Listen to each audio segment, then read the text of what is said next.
Akumulasi sebanyak-banyaknya dosa nih. Yang paling banyak lah dosanya. Paling banyak. Itu disebut israf namanya. Apa namanya? Israf.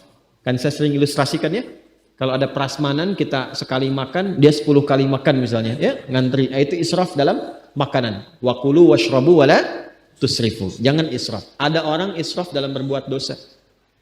Pokoknya semua jenis kejelekan dia kerjain. Kalau ada yang belum dia lakukan dan orang lain mengerjakan, dia gelisah. Kenapa dia bisa, saya nggak bisa?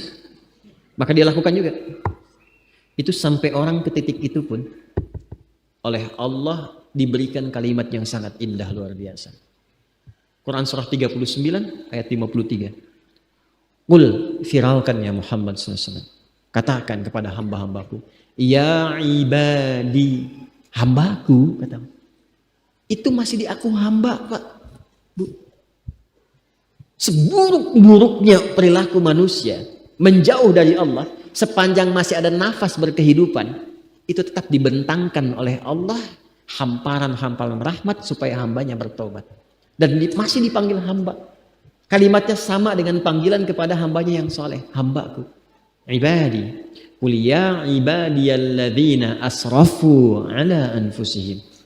Katakan Muhammad SAW kepada hamba-hambaku, bagaimanapun perasaanmu kepada aku, kata Allah. Ya, itu panggilan untuk dekat, menengah, dan jauh. Kupanggil kalian semua. Mungkin ada yang malu-malu mau tobat, kan? Datang ke masjid. Kadang-kadang godaan masih tinggi, pengen tobat. Begitu lihat orang takbir, tas di belakang masih ada yang kosong, ada getaran-getaran untuk mencek itu. Bukan ngecek keamanannya. Barang apa yang kira-kira bisa dieksekusi di situ gitu. Masih ada godaan itu. Ya, tahan lagi. Mungkin datang pertama bersikap yang kurang baik, selanjutnya dapat isyarat-isyarat tobat, diajak tobat. Waktu intikaf 2 tahun lalu, betul intikaf 2 tahun lalu di sini, itu ada yang kehilangan handphone di jamaah. Lalu saya sampaikan begini kurang lebih. Allah itu telah memberikan petunjuk yang indah kepada hamba untuk meringankan langkahnya datang ke rumahnya untuk bersujud. Dan itu hidayah terbesar. Hidayah taat itu hidayah yang sangat besar sekali. Maka ketika Allah sedang memberikan hidayah ketaatan itu tandanya Allah sedang mencintainya. Karena ketika salah satu tanda Allah mencintai hamba itu diringankan langkahnya untuk taat. Diringankan langkahnya untuk taat. Dan yang kedua nanti diberikan ujian.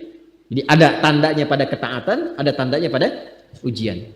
Saya katakan begini, jadi ketika Allah mencintaimu, maka jangan tolak cinta ketaatan itu dengan perbuatan maksiat. Ya. Ketika Allah mencintai kita, maka jangan tolak cinta itu dengan memilih berbuat maksiat. Maka alhamdulillah, tiba-tiba DKM mengumumkan handphonenya telah ditemukan kembali. Disimpan persis di lokasi yang pernah diambilnya itu. Alhamdulillah. Alhamdulillah. Jadi ketika Allah sudah meringankan datang ke masjid, ingat-ingat tuh dosa. Ya, sujud, tobatin tuh. Alhamdulillah pulang dari sini dibersihkan misalnya, bersih dosanya. Nyaman lagi, tenang lagi. Nanti ada kelapangan di hati. Ciri dosa diampuni itu hati lebih lapang. Enak gitu. Tenang. Jelas ya? Nah, itu gambaran yang saya sampaikan ya. Nah, di ayat ini indahnya begini, la taqnatu min rahmatillah. Hambaku, jangan putus asa dari rahmat Allah. Innallaha yaghfiru dzunuba jami'an. Sungguh pakai nun taukid lagi. Pakai inna lagi. Harfu nasbin wa taukidin tansibul isma wa tarfa'u khabara mabniyun 'ala al-fathi la mahalla lahu min al-i'rabi. Huruf yang menguatkan, menancapkan pada jiwa berharakat fathah untuk menginspirasi. Buka hatimu, luaskan, tancapkan pada jiwamu. Kalau engkau sujud minta ampun sekarang, minta rahmatku, aku ampuni semua dosa-dosa yang pernah engkau kerjakan selama hidupmu. Kurang apa coba? Itulah rahmatnya Allah itu. Karena itu ketika ada hambanya yang beriman dan ada hambanya yang ingkar dengan yang munafik, Allah lebih memberikan perhatian kepada yang ingkar, yang munafik supaya sama-sama beriman. Kurang sayang apa lagi coba? Ya. Jadi kalau mau berbuat maksiat itu, merenung dulu deh sebentar gitu ya. Ya, merenungkan sayangnya Allah kepada kita. Apa tega melepaskan sayangnya Allah dengan perbuatan maksiat yang dipilih kemudian. Konsisten aja jaga itu sampai meninggal. Insya Allah husnul khatimah. Insya Allah husnul khatimah. Nah, jadi ini cara memahaminya. Makanya setelah itu diminta tunduk. Karena itu nanti di sini dikatakan wal ibadatu dunal awthani wal asnami wal aliha li'annahu jalla dzikruhu wa khaliquhum wa khaliqu man qablahum min abaihim wa ajdadihim wa khaliqu asnamihim wa awthanihim wa alihatihim faqala lahum jalla dzikruhu falladzi khalaqakum wa khalaqa aba'akum wa ajdadakum wa sa'iral khalqi ghairakum wa huwa yaqdiru ala dharrikum wa naf'ikum awla bit ta'ati mimma la yaqdiru lakum ala naf'i wala dharrin. Allah mengatakan begini, ayo cepat balik beriman supaya kalian baik lagi, dapat rahmatku, dapat sayangku, dapat kemudahan sampai di akhirat nanti. Maka cepat taubat, sujud, sembah aku. Aku yang ciptakan kamu, aku yang ciptakan orang sebelum kamu, aku yang berkuasa memberikan manfaat kepadamu, aku yang menepis keburukan darimu. Kenapa dengan semua itu belum menyadarkan dirimu untuk kembali kepada aku dan menuhankan benda yang engkau sadari tidak memberikan respon apapun pada seruan dirimu? Itu akal kita disentuh itu. Ya. Aku kan yang menciptakan engkau, menciptakan orang sebelum engkau. Nanti kita bahas tafsiran khalaqa itu seperti apa. Sampai saking kalau kita nanya, dijelaskan oleh Allah diciptakannya bagaimana. Dijelaskan. Sampai dirinci ayat-ayat penciptaan itu.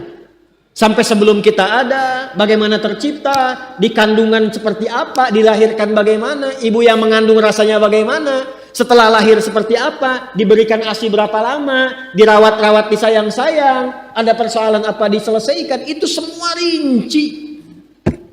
Bahkan turun surahnya, surah 76 itu surah Al-Insan. Tentang manusia. Hal ata 'alal insani hinum minad dahri lam yakun syai'an madhkura. Apa kamu belum sadar juga? Dulu ketika kamu belum ada itu, kamu ada di mana? Dalam kondisi apa? Satu-satunya kitab suci di muka bumi yang menjelaskan tentang penciptaan manusia dari sebelum ada sampai berpulang dengan sangat detil hanya Al-Quran. Dan yang bisa menjelaskan dengan detil itu pasti penciptanya. Kalau bukan pencipta nggak mungkin bisa menjelaskan dengan detil. Mustahil. Yang membuat spidol mampu menjelaskan spidol ini dengan rinci. Bahannya apa, kadar tintanya berapa, fungsinya bagaimana, bisa dihapus cepat atau tidak, yang bikin. Al-Quran rinci menjelaskan tentang penciptaan manusia, menunjukkan bahwa Quran firman Allah. Dan nyata Allah pencipta kita. Sekarang yang menciptakan kita, menyayangi kita, mengasihi kita, jangan sampai kamu celaka. Aku yang ciptakan engkau, aku yang menyayangi engkau, aku menerima taubatmu, aku memberikan kasih kepadamu. Cepat kembali. Kembali. Sekarang alhamdulillah kita mengatakan beriman. Tapi kategori yang mana? Apakah iman yang pertama? Ataukah mengaku di lisan beriman tapi masih ada perbuatan maksiat? Atau ada sifat nifak yang menjangkiti dalam hati kita? Maka dengan ayat ini, satu ayat ini aja pulang tobat. Pulang tobat. Saya nggak mau Anda ngaji hafal ayatnya, cuma tahu halaman, tahu ini. Itu bukan istimewa. Banyak yang bisa begitu. Orientalis banyak kok. Hafal Quran, hafal hadis, ini itu banyak. Yang saya inginkan apa manfaat ayat ini terhadap perubahan pada diri kita. Karena ahli Quran itu kalau benar ngajinya merubah dirinya. Lebih baik. Itu yang dimaksud Quran surah Fatir di ayat ke-32. Thumma awrafnal kitaba alladhina istafayna min ibadina faminhum zalimun li nafsi wa minhum muqtasid wa minhum sabiqun bil khairati biidznillah. Allahu akbar. Ahli Quran yang benar itu yang ngaji, tafsir, yang membaca, yang menghafal. Itu Quran yang dia kaji, dia hafalkan, dia baca itu mampu merubah dirinya lebih baik. Makanya apa yang kita dapatkan di ayat ini? Oh, ini petunjuknya. Bergaul dengan orang dengan yang baik. Jangan banyak bertindak yang tidak baik supaya tidak muncul resiko-resiko yang tidak menyenangkan. Bersikap dengan baik. Tantangan itu wajar. Karena kalau mau pintar pasti mesti ada ujian. Kalau pernah berbuat salah, cepat kembali evaluasi. Itu spiritnya, cepat taubat sebelum berpulang. Jelas? Nah, dari mana kemudian penafsiran ini didapatkan? Sanadnya bersambung ke Ibnu Abbas. Wa kana Ibnu Abbas fima ruya lana anhu yaqulu fi dzalika nadhira ma qulna fihi. Dan adapun Ibnu Abbas radhiyallahu taala anhuma, kalau Ibnu Abbas pakai anhuma.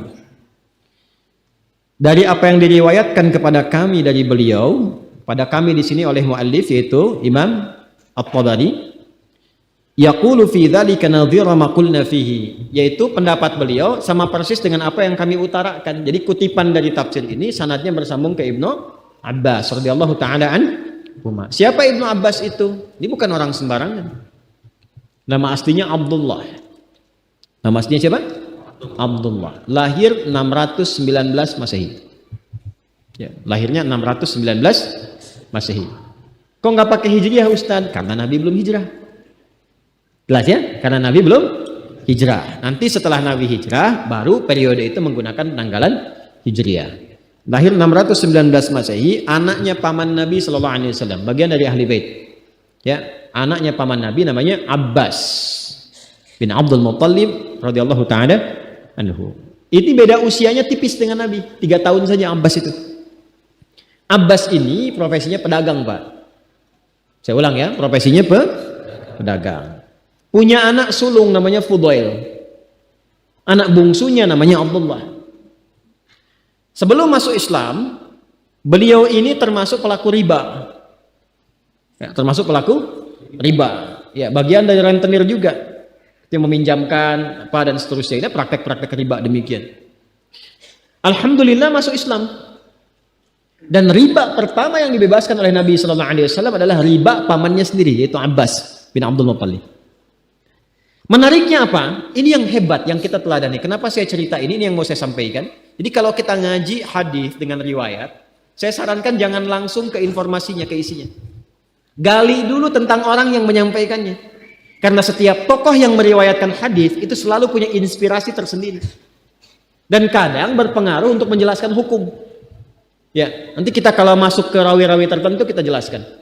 Nah, Abbas ini setelah masuk Islam itu juga sangat mencintai kajian, ya.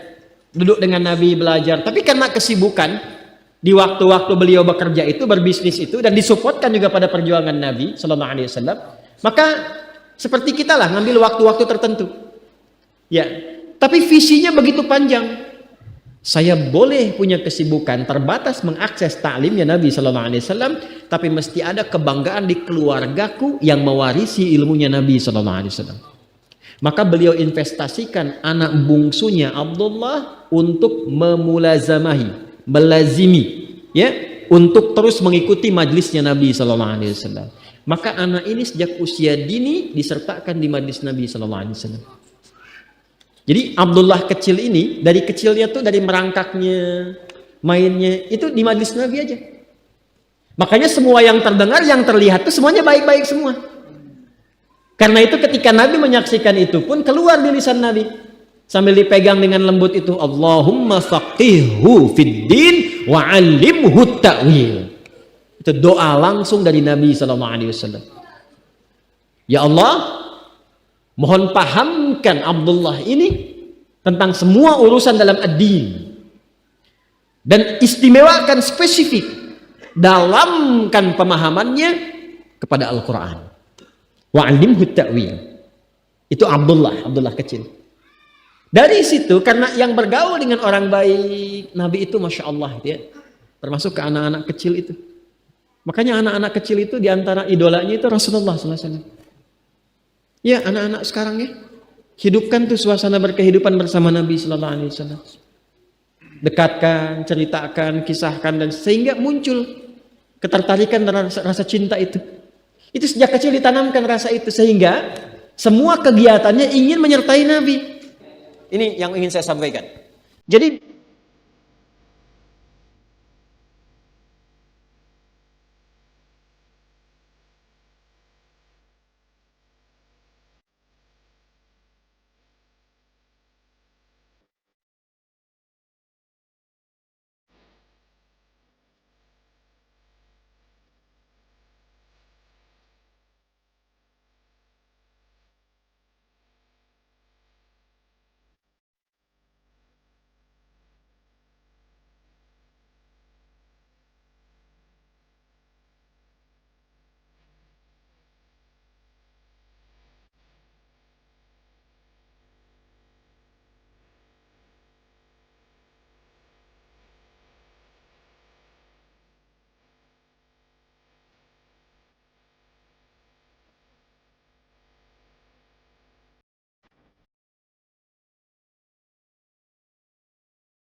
fasilitas ini.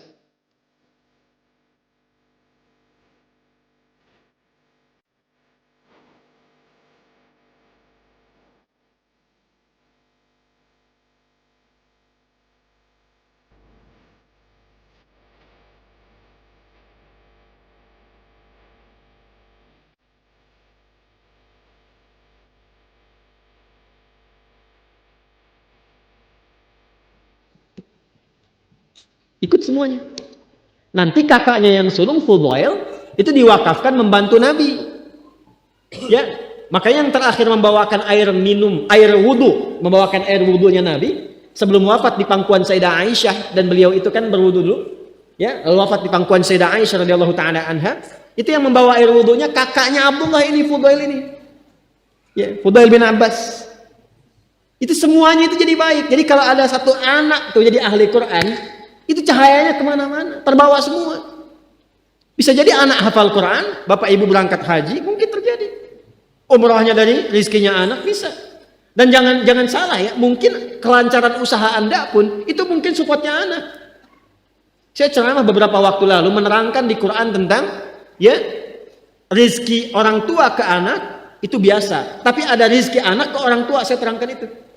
Setelah saya selesai, saya pamit, ada orang tua datang, salah seorang mengatakan, Ustaz, benar yang Ustaz sampaikan itu? Bukan, Quran yang sampaikan.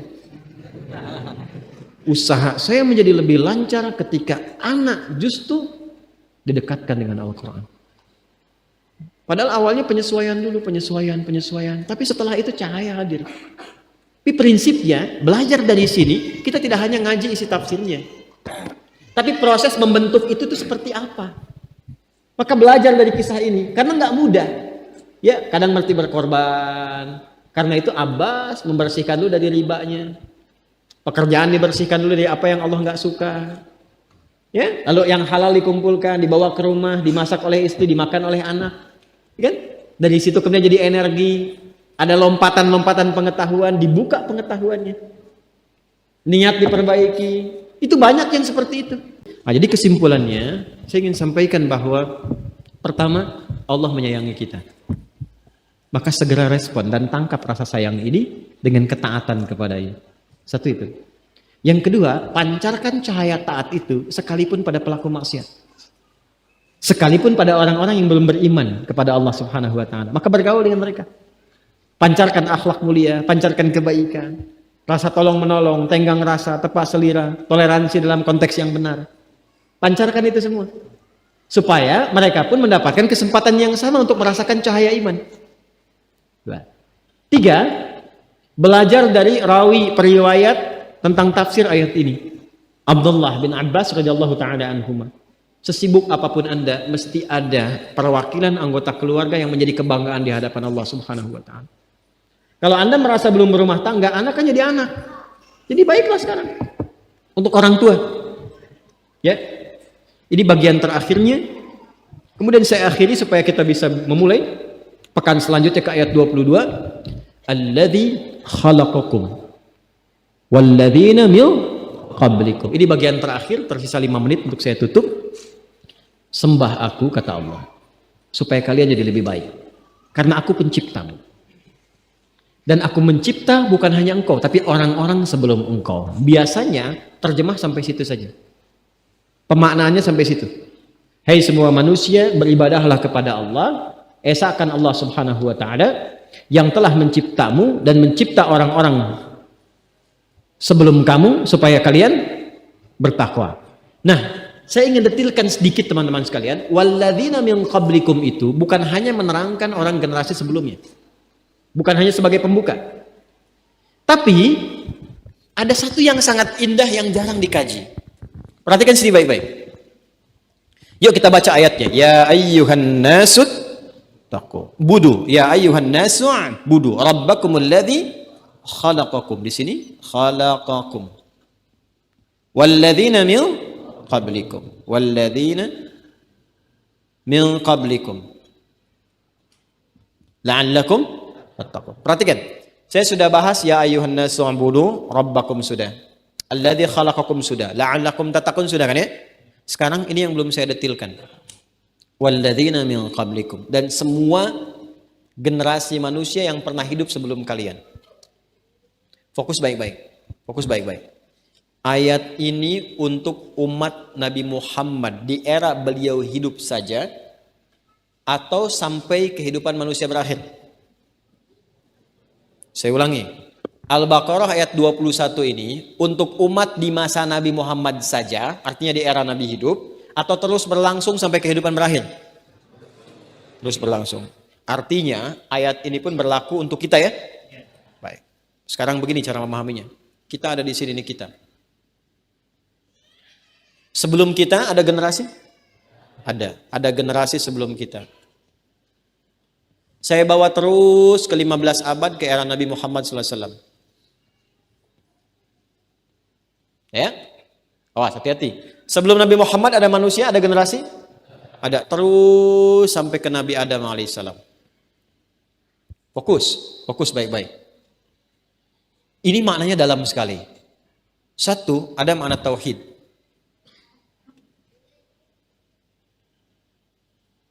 Kedua, ada makna kudrah, kekuasaan mutlak. Kuasa mutlak yang tidak bisa ditiru. Untuk menunjukkan keagungan, kedahsyatan. Ya. Yang kadang-kadang ada sindiran halus di dalamnya. Nanti kita lihat. Makna tauhid di dalamnya apa? Mari kita lihat ketika Allah mengatakan u'budu rabbakum. Sembah saya. Pertuhankan saya. Lalu manusia kan diberikan akal oleh Allah, yang konstruksi akal itu kan sering berpikir ya. Nah, pikiran itu kan dimulai dengan tanda tanya kan? Kenapa, apa, bagaimana, siapa, dan sebagainya kan?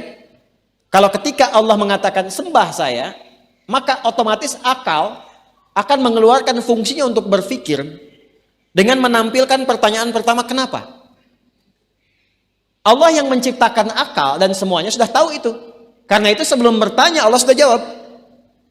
Logika yang paling tinggi yang tidak bisa dipantah, karena aku penciptamu.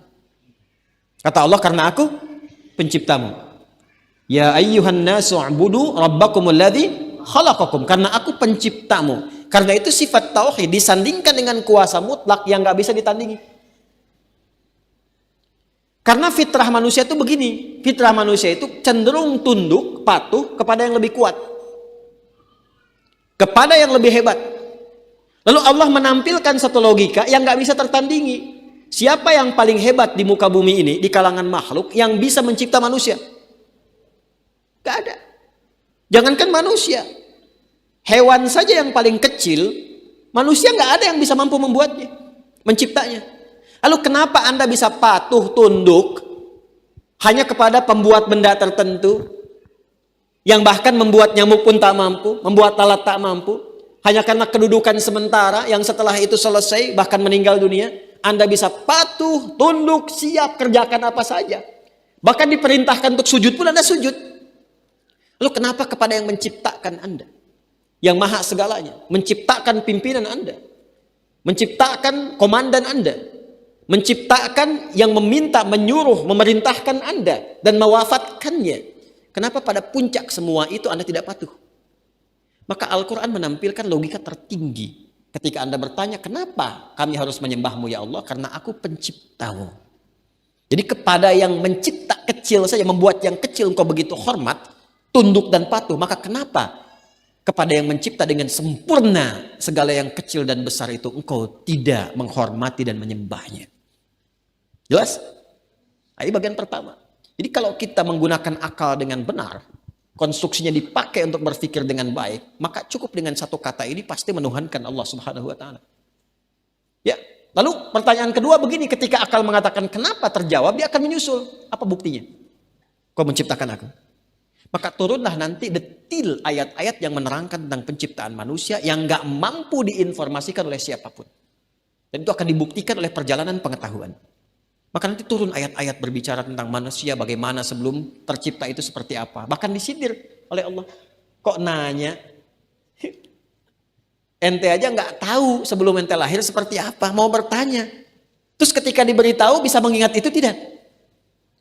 Maka ketika Anda tak mampu mengingatnya, diberikanlah oleh Allah jalan penjelas yang membantu akal untuk mengkonstruksikan itu dan dibuktikan oleh sains, oleh pengetahuan.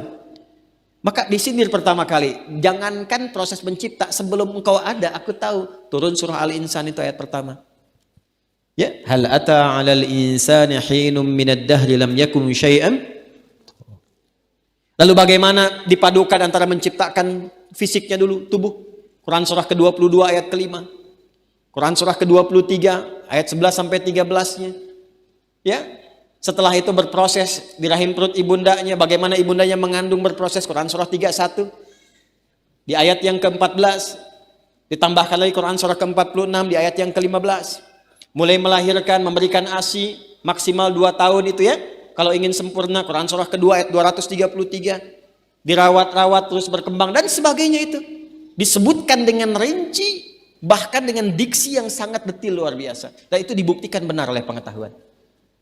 Jadi ketika bertanya pun bagaimana proses menciptakannya, turun ayat-ayat untuk mendetilkannya. Supaya meyakinkan kita memang hanya Allah yang Tuhan.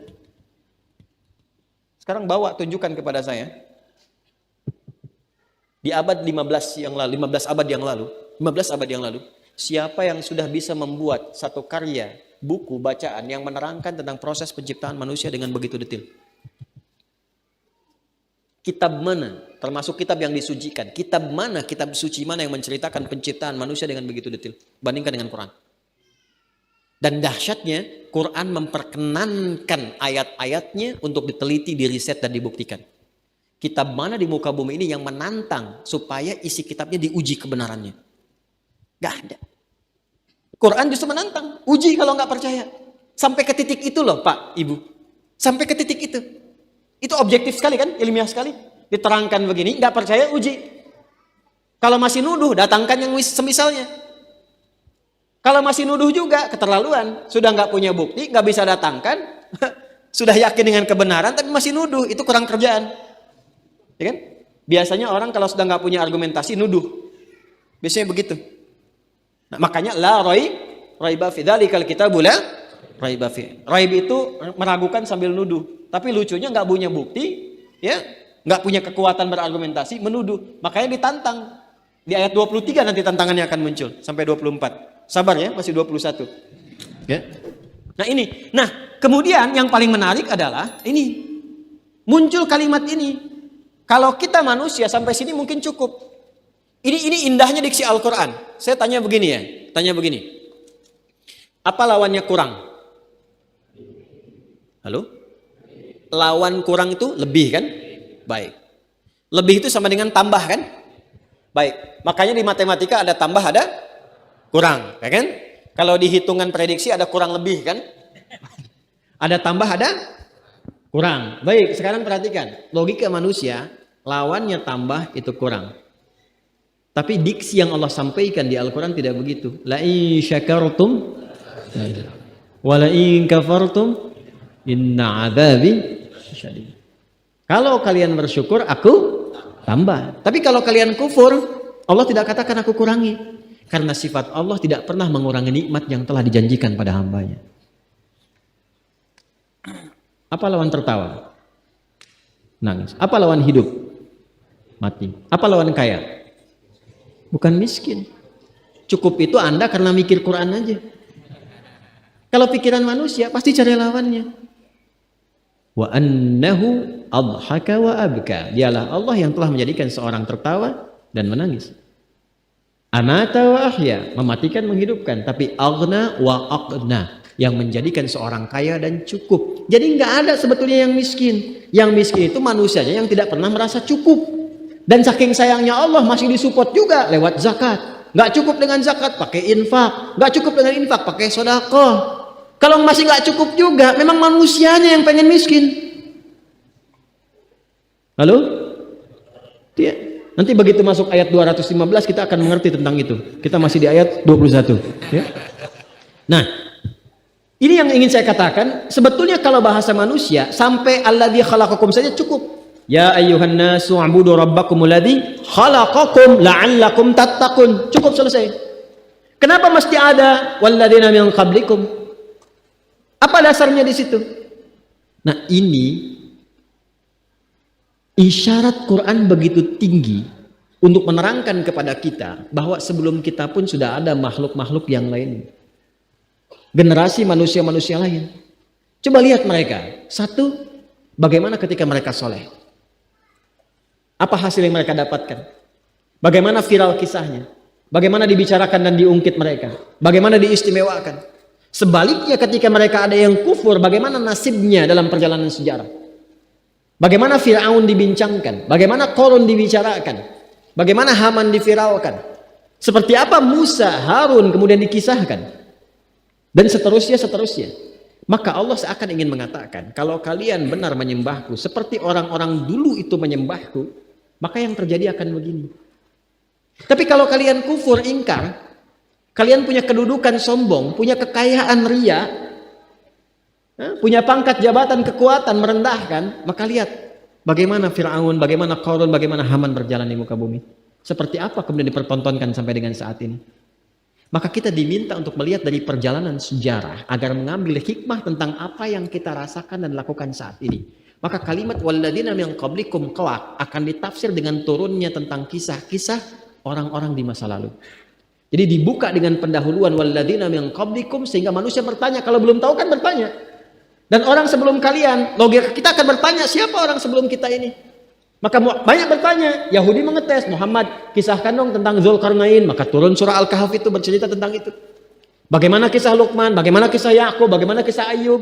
Menariknya apa? Nanti setelah sampai ke ayatnya, semua ayat-ayat yang berbicara tentang orang di masa lalu itu penutupnya rata-rata akan ditutup dengan jembatan membangun kesadaran yang menginspirasi. Kalimat Qur'annya disebut ibarah. Inna fi dzalika la'ibratan liulil absar. Nanti ada ulul absar, ya, ada ulul albab. Ada ulul absar, ada ulul albab, ya. Di surah Ali Imran ayat 13 ulul absar, nanti di surah Yusuf penutupnya ulul albab. Ulul absar bagi yang bisa melihat, meriset dengan kejernihan pandangannya. Ulul albab bagi orang yang punya pikiran jernih. Jadi kalau kita berpikir jernih, pandangannya jelas, tidak ada kabut, nggak ada halangan, seharusnya semua kisah-kisah di masa lalu itu ibarah. Apa itu ibarah? Bukan pelajaran. Kata dasar ibarah itu dari kata abara ya'bur. Sesuatu yang dilewati, melewati jembatan. Ya, sebagai penutupnya begini. Jembatan itu kan penghubung, ya. Maka seakan Allah ingin sampaikan begini, saya akan kisahkan kepada kalian kisah-kisah di masa lalu supaya menjadi jembatan yang menghubungkan dengan keadaan kalian di masa kini untuk mengambil inspirasi dari apa yang mereka telah alami di masa lalu. Itu maksudnya. Jadi ketika Nabi Muhammad sakit, diturunkan kisah Nabi Ayub.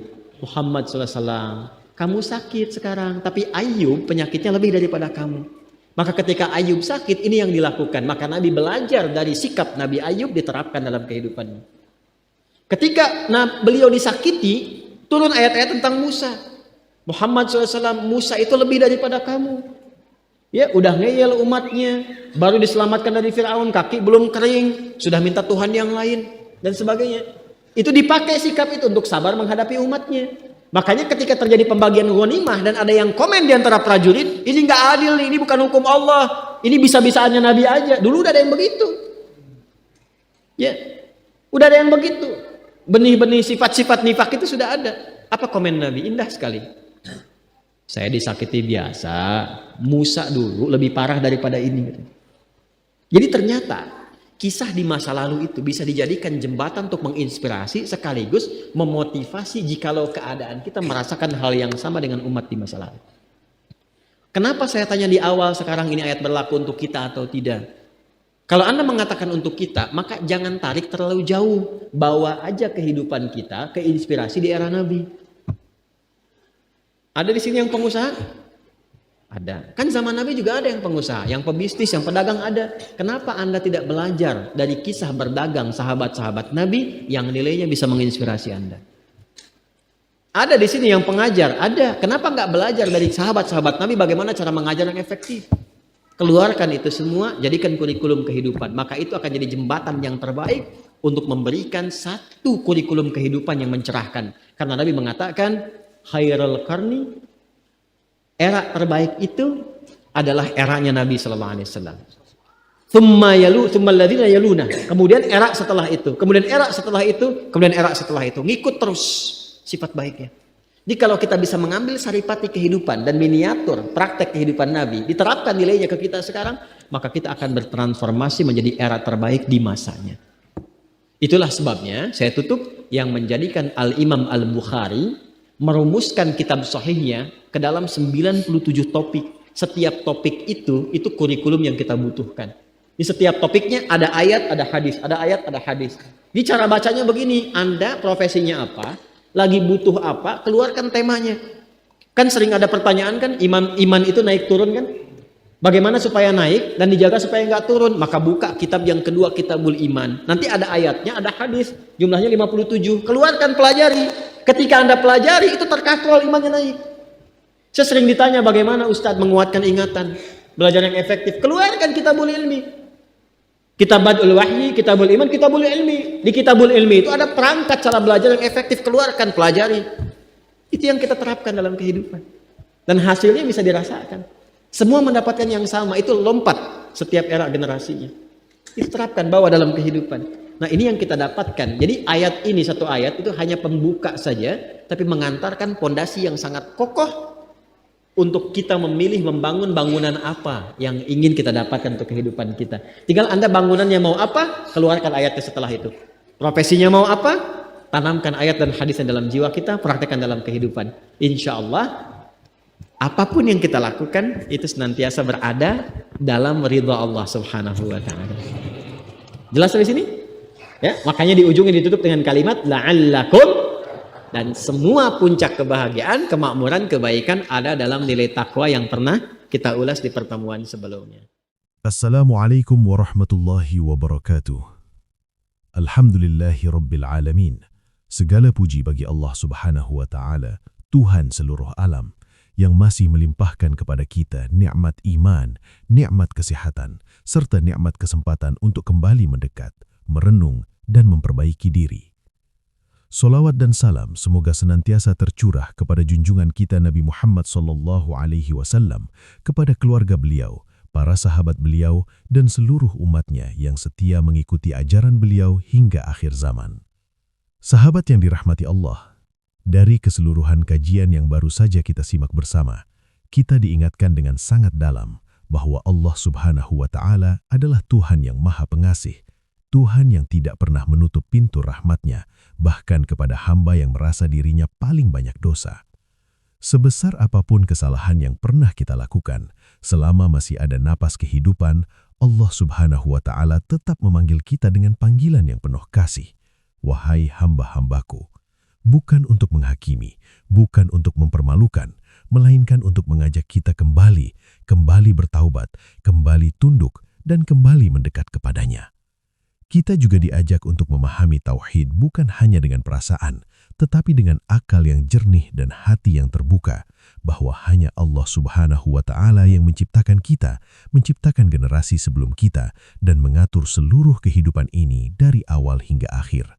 Maka ketika Allah Subhanahu wa Ta'ala memerintahkan manusia untuk menyembahnya, jawabannya begitu jelas dan tidak terbantahkan, karena Dialah pencipta kita dan tidak ada satupun makhluk yang mampu menciptakan seperti ciptaannya. Melalui Al-Quran, Allah Subhanahu wa Ta'ala menjelaskan penciptaan manusia dengan sangat rinci dari sebelum kita ada, bagaimana kita diciptakan, bagaimana kita tumbuh di dalam rahim, hingga akhirnya kita kembali kepadanya. Dan ini menjadi bukti nyata bahwa Al-Quran adalah firman Allah Subhanahu wa Ta'ala, serta bahwa hidup ini bukanlah kebetulan dan bukan pula tanpa arah. Sahabat yang dirahmati Allah, kita juga diingatkan bahwa dunia hanyalah sementara. Harta, jabatan, dan status sosial akan berakhir ketika ajal menjemput, dan semua manusia tanpa terkecuali akan kembali dalam keadaan yang sama. Yang membedakan hanyalah iman dan amal yang kita bawa menghadap Allah Subhanahu wa Ta'ala. Melalui kisah Abdullah bin Abbas, kita belajar bahwa pendidikan iman adalah investasi terbaik, bahwa orang tua boleh sibuk dengan urusan dunia, tetapi jangan sampai lalai menyiapkan generasi yang dekat dengan Al-Quran, karena anak yang tumbuh dalam cahaya Al-Quran bukan hanya menjadi kebanggaran di dunia, tetapi juga menjadi sumber pahala yang terus mengalir bagi kedua orang tuanya hingga akhirat kelak. Maka semoga kajian ini tidak berhenti sebagai tontonan dan tidak berhenti sebagai pengetahuan, tetapi benar-benar menjadi pengingat bagi kita semua untuk segera bertaubat, memperbaiki diri, dan menjadikan Al-Quran sebagai pedoman hidup dalam setiap langkah.